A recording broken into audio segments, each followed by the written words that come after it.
আমি যে জমিতে দাঁড়িয়ে আছি এটা কোন ফসলের জমি বলা যায় বলুন তো? হলুদের জমি বলবো, নাকি মালটার জমি বলবো, নাকি ধানের জমি বলবো? আমার কাছে বিষয়টা খুবই অভূতপূর্ব লেগেছে। দেখুন, বেড পদ্ধতিতে হলুদ গাছ রোপণ করা হয়েছে। মাশাল্লাহ, হলুদ গাছ খুবই ভালো অবস্থায় আছে।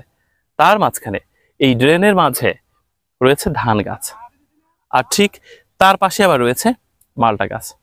মালটা ধরে পর্যন্ত আছে, অর্থাৎ মালটা গাছের বৃদ্ধি একটুও ব্যাহত হয়নি।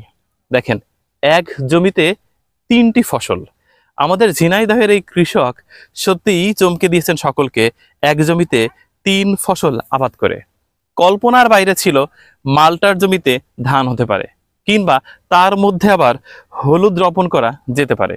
মানে উনি কিসের মধ্যে কি করলেন, যেটাই করুন না কেন সব ফসলই ঠিকঠাক বেড়ে উঠছে, ভালো আছে। ধান গাছগুলো দেখেন, কোনো সমস্যা নেই। সত্যি চমকে দিলেন সবাইকে।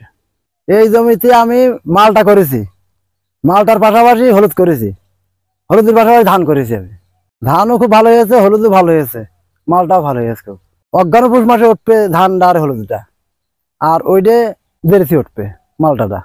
এরকম ভাবে ফসল কেউ করে না, আমি একসাথে তিনটে ফসল করেছি।